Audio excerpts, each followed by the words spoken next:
Lucas, ito yung Novaria Comp talaga na masasabi natin. Again, this is game number 2 of the best of 3 series. Nakalamang na po ang TLPH kanina. Let's see kung sino nga ba ang makakasecure ng top seed. Kung kanino. Ito si Sanford, low HP para dito sa Turtle. At masasecure na nga yan ni Carla Tizzy habang si Yue naman mamimilitan na mag-wings by wings.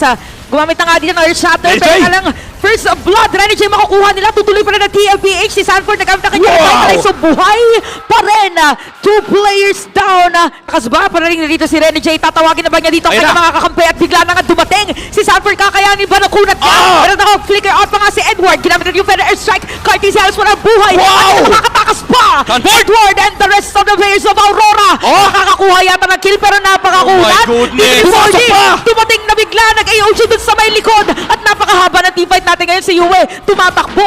Aabutin pa ba dito ni Sanji? Aabutin ba ni JP? JP looking for Yue, magbibigay lamang ng vision pero masyado nang malayo si Yue doon. Sanji versus Renegade, saktong burst lamang, papasukin pa ata nila. Dumiretso ng Unbreakable, kukuhanin yung damage. Ay! Ginamit yung Revitalize, pero isang hit! Makakapag-dash out pa nga dito si Carla Tizzy habang si JP matutuot dito si Demon Kite. Konting free hit! Ah! At under the turret!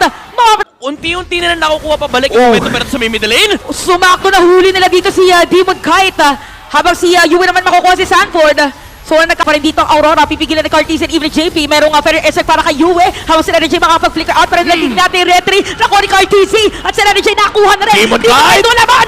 Sasuke goes down! At si Naruto ang nakapalag. Pero hab dyan na, SOD tumama. Pero bigla nag-shift, si Renegade mabilis na mag-flicker out. Pero Airstrike naman para dito kay Yue. Flicker din si Sanford. Yung Lord natin tinutuloy pa rin. Nakuhanin. Kuhanin Oh, ang damage. At si JP na nga nakakuha dito ng Lord. Habang si Renegade hinahabol nila. Si Yue naman pagilid ni Cartizzi.